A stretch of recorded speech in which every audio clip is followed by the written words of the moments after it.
Welcome to the Breakthrough Advisor Podcast. In this podcast, we inspire advisors with ideas and pathways to break through barriers and build a thriving retirement income business. We will interview innovative technology developers, business leaders, and successful advisors, then help you organize and execute these ideas to move your business forward. Hello and welcome to the Breakthrough Advisor. Today I have a special guest on, and that is Dr. Kerry Johnson. Dr. Kerry Johnson is a business coach, international speaker, and best-selling author. Hello, Kerry. How are you? Hi, Eric. Really good, thanks. Man, I'm excited to talk to you. we spoke a little bit before the podcast. I'm going to cheat here and tell the audience. We spoke a little bit before the podcast, and I had to stop Kerry from talking. I'm like, okay, wait a second. This is amazing, and the audience needs to hear this. So I'd like just to kind of start over with you with some basic questions about who you are, what you do, and why you're doing it. So let's get right into it. I know you're a business coach. So what does that look like, and how did you get into this? Oh, good question. So I was a newly minted PhD in 1981, and right before that, I played pro tennis in the international tennis circuit. I played Really? Jimmy Connors, Elliot Telcher, Brian Teacher. I didn't play McEnroe because it was a couple of years after me, but I realized that I was never going to get beyond 95 in the world. I didn't have the talent or whatever, and only the people in the top 20 back in those days actually could make any money at it. So I went back to graduate school, got my doctorate, and then started my practice after a 1-year stint with Kidder Peabody. I was a stockbroker. I used to make 150 cold calls every day.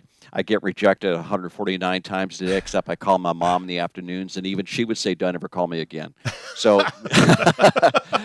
Oh, Mom. that was how I started my practice. And that was a long time ago. And after maybe about a year, Prentice Hall walked up after a speech and said, "Would you write a book for us?" And Mastering the Game came out. And Simon & Schuster about a year later said, "Would you write a book for us?" Because they always wanted speakers to be able to write books because they could sell the books. We don't need more writers, we need more sellers. So then a couple of years later, my book came out, Peak Performance, How to Increase Your Business by 80% within 8 weeks, and that became a New York Times bestseller among 5 other books that I wrote that were on New York Times best list also, way before Amazon. Yeah, my goodness.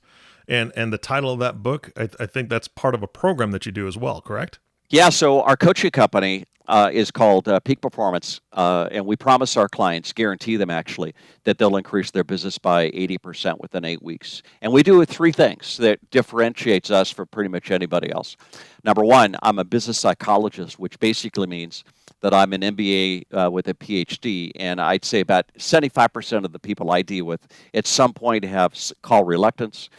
They have emotional intelligence concerns.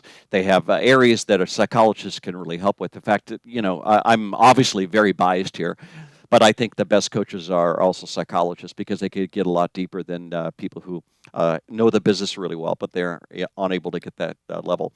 So the 3 things we do is, number one, we put people on a business plan. We know exactly the activity they have to have on a daily, weekly basis to be able to hit their annual goals. Number 2, we rebuild their basic skills so they don't have to work harder. And number 3, we build advanced skills so that once we get them to $300,000-$500,000 a year, like a jet taking off, expending 30% of its fuel, at cruise altitude, they could pretty much go any place they want to. Wow. So the basic skills are things like the 5-step bridge, or how to listen people into doing business with you, COIs, or centers of influence, how to get CPAs and divorce attorneys, estate planning attorneys refer business to you in a very unique way that people have never heard about before. How to get social media referrals. I just got a social media person wanted to connect today, and what I'd love to do is say, don't ever connect with me again, because you know that they're going to keep bombarding you with notes. So social media is good for branding, but our social media program actually connects with people through our clients. So once we connect with people, we talk to them on the telephone for 10 minutes and use our 5-step bridge technique to find out who they are and what their goals are. And that's very effective at generating referrals. Yeah, absolutely. I mean, first of all, I feel like I should be laying down on the couch now, because when you talked about, people's reluctance to call and that feeling, I've been in that situation with a group that wanted me to make cold calls, and I just struggled with that I just don't feel like I'm a salesperson. And I think a lot of business owners feel that same way. They drag themselves into the business, or they're fired up about the business, but they drag themselves into the sales aspect of it because it's just very difficult, hoping to get to that point where they'll have a salesperson, right? And man, that's so tough. Now, I do want to just prompt the audience. We are going to talk about Dr. Johnson's book, New Mindset, New Results. We're going to talk about that later in the podcast. But one thing I want to ask you about, because I've worked with advisors for years, and seminars are a big deal, right? And it used to be seminars were a really big deal until COVID. Now we're living in a slightly different time. However, seminars are going to be coming back. Educational events are going to be coming back. And we know that there's virtual educational events as well. Now, you have some seriously strong methods to get people butts in seats, if you will, and how to get attendees making appointments. Can you kind of tell me a little bit about that? Because I think everybody needs to hear that. Yeah, let's talk about the stuff that doesn't work at seminars first before we talk about the stuff that perfect. does. We know that dinner seminars, I have 25% of the people that are invited go because they want to have a free meal. Yes. We also know that Info USA and the information generation for these seminars, the demos, are seriously flawed. In fact, 25% shouldn't even be at the seminar. If we're looking for people that have $100,000 in investable assets to have their own home, maybe 50% of the people we mail to have that. And that's displayed by the number of people who just kind of pass along. Hey, why don't you go to this? Especially, I've heard this a lot. 5 women get together, and one is invited. They bring the other 4, and who's going to say no to one person plus their other friends? Exactly. So the problem is that only 50% of the people at the seminar are qualified, unless it's a closed list, and we could talk about that too. When they're qualified, we're only going to book about 25% of the people there. And here's a really important stat. 70% of what we hear will be forgotten within one day. We'll forget 90% within 3 days. So the general way of booking appointments is you call people after the seminar, and by the time you call them, they can't remember being at the event, let alone who you are. So there's really no good ways of making seminars really effective. Yeah, so I got to step in here. I got to step in here for a second. I've got a funny story that you'll truly appreciate. We talked about Matt Halloran before. Matt Halloran is with our group here, and I've known him for decades. I love the man. And we went out to my hometown area of Seattle to work with a client. He was running business dinner seminars, and Matt was there to kind of evaluate some things, and I came along to help also because there's a lot of information to process. So we attended one of the seminars, and we made a deal. We're going to sit at separate tables and just kind of soak it all in and talk to the people at the tables and kind of get a feel for why they're there, who they are, so on and so forth. And I was sitting at a table, and there was a lady to my left, super nice. And she had, we were all discussing different things, and she said that this was her 3rd dinner seminar. And I was like, oh, okay, well, what other ones have you attended? And she said, well, there was one about 3 weeks ago, and then there was one about 2 months ago that I went to. I said, but who were they with? Oh, him, the same advisor. She attended 3 dinner seminars, and the lady to my right with her husband said, yeah, the last time we came here, we had the steak. We're trying the chicken this time. I'm like, oh my Lord, that's all they're doing is free dinners. I mean, this is date night. So I just thought, no. So I'm writing these notes feverishly as I'm trying not to let them look at me write the notes, but you're absolutely right. Those are some of the worst situations. So I don't know how to avoid that. And some seniors make a career of seminars. I get, not during COVID-19, but before that, I would get usually 3 or 4 dinner seminars a week that I could pick from. And you could actually just save your dinners. But, the problem is you're not going to, with dinner seminars especially, you're not going to get affluent people. I go to Hawaii or maybe Tahiti or something. I'm not going to take the time to listen to a 3-hour timeshare so I could get a free cocktail cruise. Exactly. I don't need to do it. I can afford to go on the cruise by myself. I don't need to spend 3 hours, which is very valuable. So just by definition, you're probably not going to get the kind of people you'd love to get. Yep, agreed, 100%. So what do you do? Exactly. Number 1 is called pre-screen. There's 3 techniques that are really effective, not only booking appointments, but also making sure the people that come are the people you want to be there. Number 1 is called pre-screening. Pre-screening is a way to find out who's going to be there. And not only that, but we, by some very elegant questions, we could find out what they have, We can find out their assets, we can find out their goals, and most importantly, we can find out whether or not there's an advisor involved. So as you ask these questions, we're not going to say to people, unless you choose, you can't come. But I want to know who to focus on. And this can be done with a virtual seminar or a face-to-face, doesn't matter. Question number 1, what did you hope to gain from the seminar? For seniors, there's only 5 things that they want to gain. Number 1 is, I want to avoid running out of money during retirement. Number 2, I want to decrease volatility. Number 3, inflation worries me. Number 4, taxes bothers me. And number 5 is either a catastrophic illness or legacy for family. So they're going to say something like that. Well, I'm a little bit nervous about the volatility right now, and I just kind of want to know how to protect my money more effectively. Great. Now we know why they're coming. So this is really important for the advisor, because if I have a plethora of people that are coming to hear about running out of money or volatility, maybe I could focus on that topic more than others. Question number 2.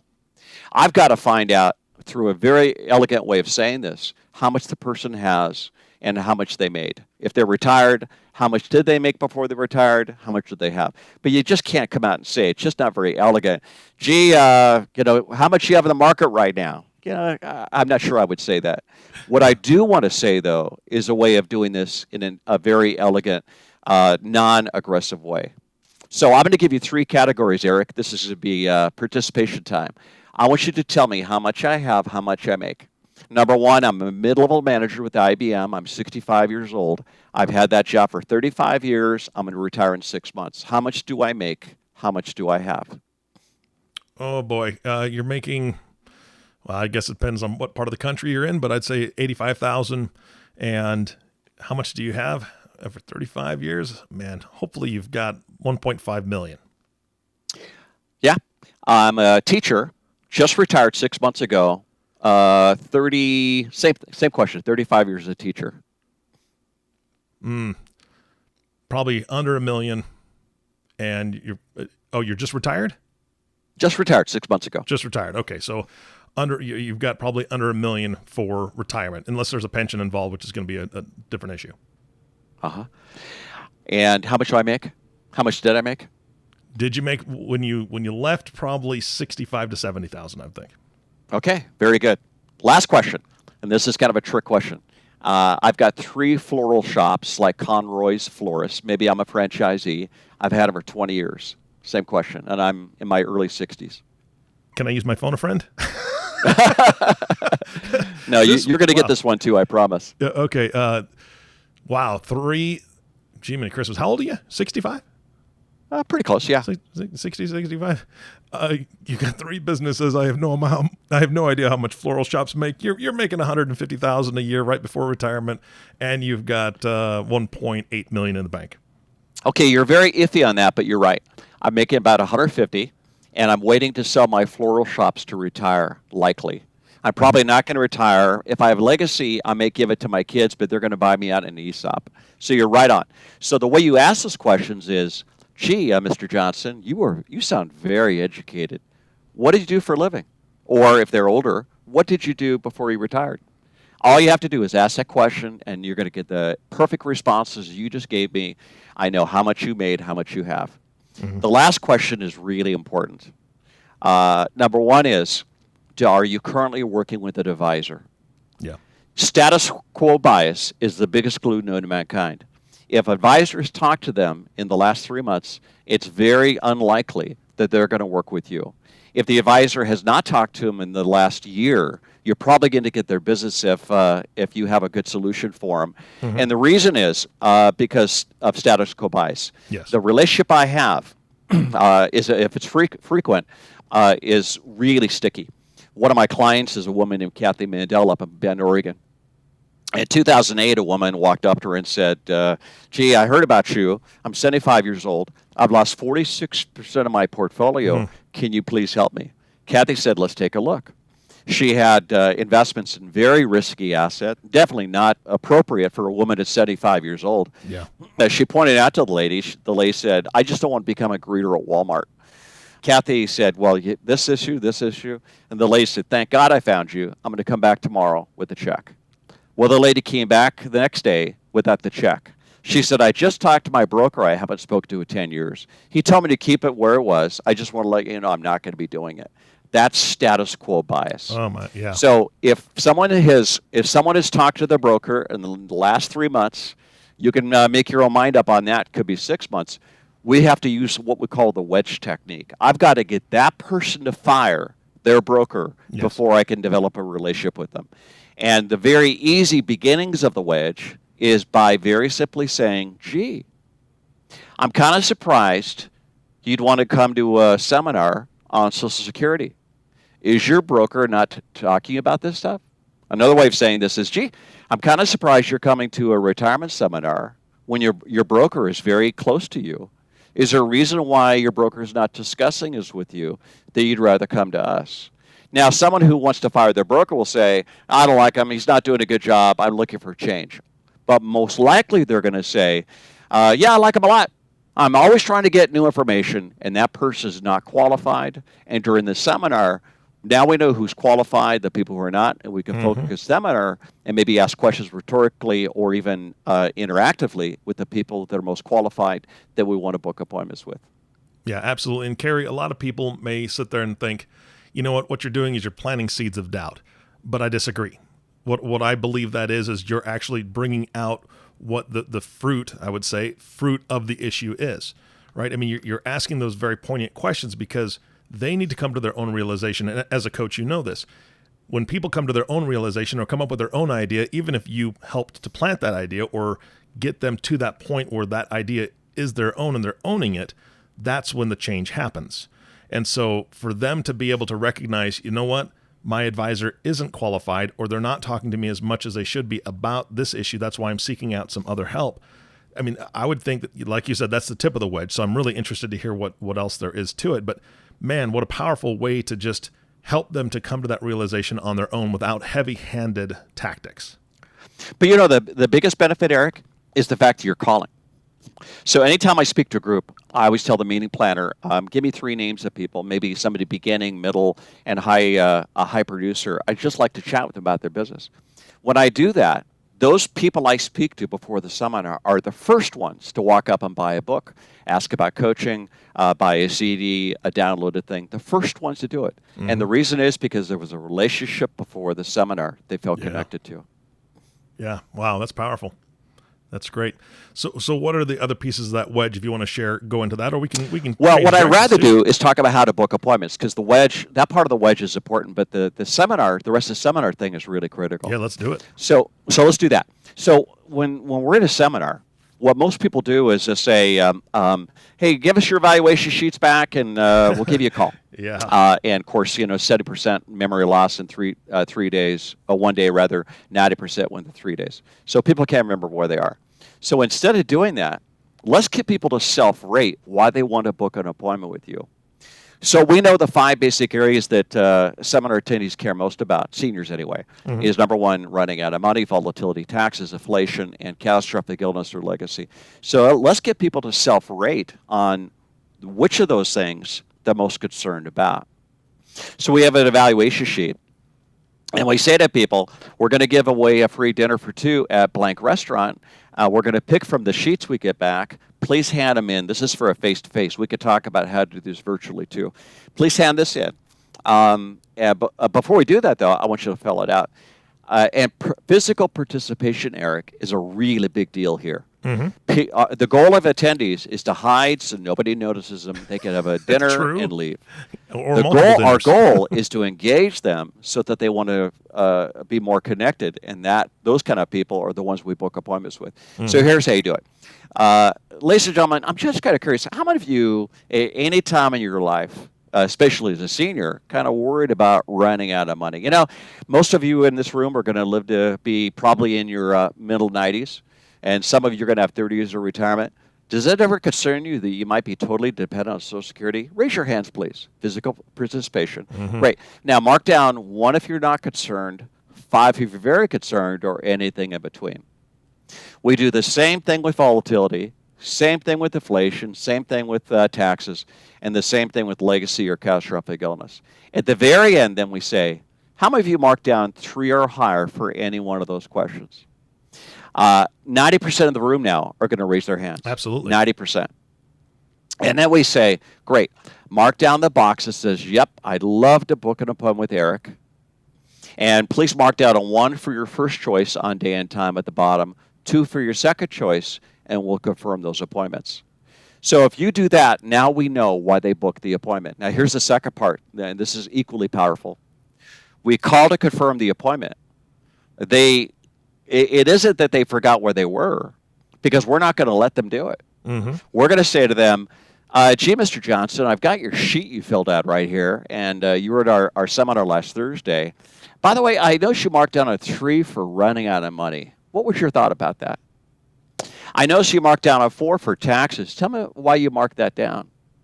I noticed you marked down a 5 for volatility, especially COVID-19. What was your reasoning for marking down a 5?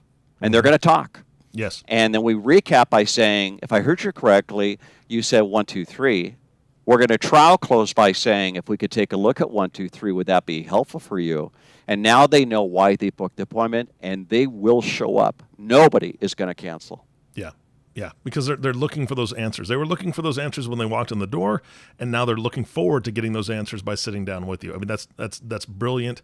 I know a lot of advisors who basically their follow-up was their front office assistant making the phone call and then trying to confirm the appointment or make an appointment with people, and so many just don't, right? So I mean that's what you're changing the game when it comes to that, and it really does. Again, there's the psychology of it, right? They want those answers. So here's what happens with me. I love that you said that, Eric, because here's what happens, because most advisors think, I'm going to have my assistant call them because I haven't got time. Exactly. So the assistant calls and says, Mr. Johnson, this is Kerry from the seminar you just went to on Thursday. We just want to confirm your appointment. First thing you think of, what seminar? What was this? What appointment? How come I'm meeting with this guy? Yeah. Give me a call in a couple of months because I'm going on a cruise. Give me a call. I'm getting my hair done. That's right. That's the worst thing you could possibly do is have the assistant call. Yeah. Yeah. As good as they can be, it's that conversation that people just don't know that you need to have during that call. And so that's fantastic. What other tips would you say for making sure that people are booking? I mean, the physical activity or the physical participation, again, that's very, very powerful. I love that. What are the things are you advising your clients to do? The seminar is really important too. Great speakers do 3 things. Number 1, great speakers, and great speakers book appointments, by the way. But number 1, great speakers have great content, things you could put to use immediately as soon as you hear the seminar. Number 2, great speakers have great entertainment. Humor, you're able to make people laugh. San Diego State University showed that humor actually increases memory by 83%. And number 3, great speakers have great participation. People feel engaged, they feel involved, they feel like they're a part of something. So when you're, my recommendation is, and I've been speaking for at least once or twice a week for 40 years, my recommendation is we engage people every 5 minutes in the conversation. So let's say we're doing a dinner seminar. You can engage people rhetorically. You can engage people by asking questions which you expect an answer. And the real wonderful thing is, if we only learned 5 names, everybody else in the audience thinks they're going to be part of it, and they're going to be thinking, "Oh, I hope it doesn't call on me. Yeah. He just called on John over there. Maybe I'm next. How does he know John?" So what we do is we say, for example, John, how many people do you think end up on Social Security sometime during their lives? And John's going to think, I don't know. And then you move on. But the fact that you're engaging people makes people really focused, very attentive. Mm-hmm. Physical participation is a big deal, too. COVID-19 is going to belay that probably for about 9 months. I spoke at the $1 Million Round Table in Vancouver. This guy walked up to me the day afterwards. I was signing books. He said, that touch below the elbow thing, that really works. I said, well, how do you know that? Well, I was at Cardrina's restaurant. The server was walking around, tray of tequila shooter, just kind of wandering aimlessly. The guy walked up and said, some problems tonight? She said, yeah, it's a bad economy. I think nobody likes tequila tonight. Well, listen, I just heard the speaker. Why don't you touch that guy over there on the arm, see if he wants to buy tequila? She said, I'm not going to touch people. Give it a shot. Nothing else is working. She touched him on the arm and said, would you like to buy tequila for yourself or tray for the whole table? She had the whole thing sold in 10 minutes. Walked out of this beautiful bayfront window, just kind of stared. The guy that heard me speak walked up to her and he said, "Did it work?" She said, "Yeah, really well." "How come you did it in the tray?" She said, "I don't want to do it anymore. It worked too well. I think it's unethical." So Wow. that's a really good example of telling stories, engagement, participation. And the best speakers that do those three things are the ones who book the most amount of appointments because it makes them memorable. Yeah. We've done studies before on memories. In fact, my PhD thesis was on engrams and how we remember things as a part of it, information and integration theory stuff. And we've discovered that if I give you 10 two-digit numbers, Eric, I'm not going to do it right now, you'll get 3. And that's our theory of 3 plus or minus 2. People retain no more than 3 things. And the crazy thing is primacy recency. You're going to remember a couple of things at the beginning, couple of things at the end, and nothing in the middle. So all they really could think about, did I like that guy? Was he entertaining? Was there ideas that I can use immediately? Or did he try to make me understand? Or was I engaged? Could I trust him? Big difference between the two. Wow, absolutely. I mean, this has been riveting. We're getting low on time, but I'm not skipping over a couple of the things that I want to make sure we do. Number one, I want to ask you a few questions just about you personally, and then we're going to talk about the book a little bit as well. Dr. Johnson, what do you do when you're not changing the world with this stuff and teaching people how to build their businesses? What are you doing personally?